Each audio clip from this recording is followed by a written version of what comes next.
باہر محلے سے لوگ آتے ہیں نماز پڑھنے اور تم بھی پڑھ رہے ہوتے ہو، تمہاری اور ان کی نماز میں ایک رتی کا فرق نہیں ہوتا۔ تمہاری نماز سے یہ نہیں پتہ چلتا کہ یہ اہل علم ہیں جو نماز پڑھ رہے ہیں۔ تمہاری نماز اور ایک دکاندار کی نماز ایک جیسی، باہر چائے بیچنے والے کی نماز اور تمہارے مشکات شریف پڑھنے والوں کی نماز ایک جیسی۔ اقاموا الصلاۃ جعلت قرۃ عینی فی الصلاۃ، میری آنکھوں کی ٹھنڈک نماز۔ قرۃ عینی عربی محاورہ ہے، اردو محاورہ نہیں ہے، یہ عربی محاورہ ہے، وہاں سے اردو میں آیا ہے کہ ریت کے طوفان میں جب آنکھوں میں گرم ریت پڑتی تھی اور اونٹ تو آنکھیں بند کر لیتا تھا، لیکن چلانے والا تو آنکھیں بند نہیں کر سکتا، اسے تو راستہ دیکھنا ہے، تو وہ گرم ریت اس کی آنکھوں کو جلا دیتی تھی۔ تو چلتے چلتے چلتے چلتے جب اسے کوئی اونٹ نظر آتی، کوئی پہاڑی نظر آتی، کوئی کھو نظر آتی، کوئی چٹان نظر آتی، وہ اونٹنوں کو بٹھا کے بھاگ کے اس کے نیچے چھپتا اور جلدی سے مشکیزہ نکال کے پانی لے کر اپنی آنکھوں میں ڈالتا، اور تھوڑی سی جب ٹھنڈک ہوتی تو کہتا شکر ہے آنکھیں ٹھنڈی ہو گئیں۔ اس بدو سے سمجھو کہ نماز کی ٹھنڈک میرا نبی کیا کہہ رہا ہے۔ ہم کیا سمجھیں؟ ہم نے تو اے سی والی مسجد میں نماز پڑھنی، ہمیں کیا خبر کہ آنکھوں کی، میری آنکھوں کی ٹھنڈک نماز۔ ہمارا تو ٹھا ٹھا ٹھا ٹھا ٹھا چل رہے تھے۔ اقام الصلاۃ، نماز۔ ارحنا بہا یا بلال، بلال مجھے راحت پہنچا، اذان دے نماز پڑھیں، راحت پہنچا۔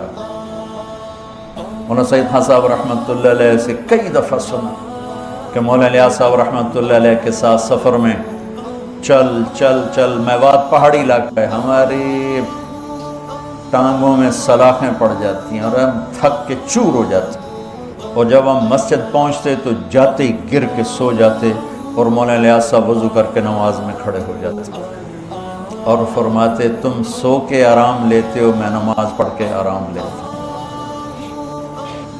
اور میں نے مولانا سید خان صاحب رحمۃ اللہ علیہ کو خود دیکھا، ان کی وفات سے ایک ہفتہ پہلے وہ غشی میں تھی، اذان ہوئی تو ان کے نواسے نے کان میں کہا الصلاۃ، تو آنکھیں کھول دیں، اٹھ کے بیٹھے، ٹوائلٹ ان کو لے گئے، وضو کیا، میں ساتھ تھا، ویل چیئر پر لے کر ہم مسجد میں آئے، ویل چیئر سے کھڑے ہوئے، اور جب نماز کی ہوئی نا اللہ اکبر، تو میری آنکھوں نے دیکھا وہ یوں ہوئے ایسے،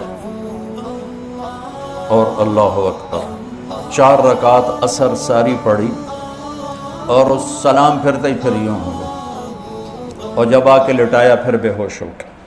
نماز ایسے پڑھی جیسے ایک نوجوان پڑھتا ہے، اس سے پہلے بھی بے ہوش، اس کے بعد بھی بے ہوش۔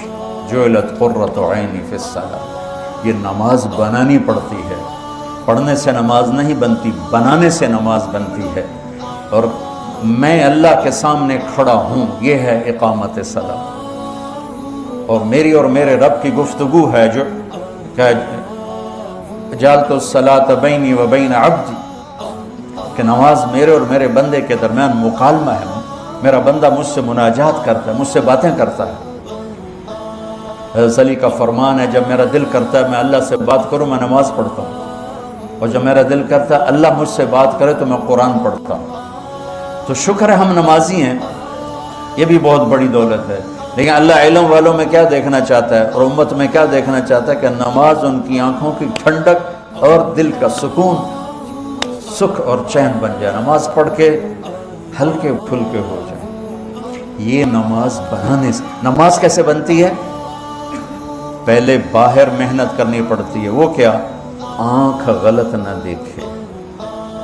نماز بنانی ہے تو اس پر پردہ، اس پر پہرا بٹھاؤ، اور کانوں پہ پہرا بٹھاؤ، اور زبان پہ پہرا بٹھاؤ۔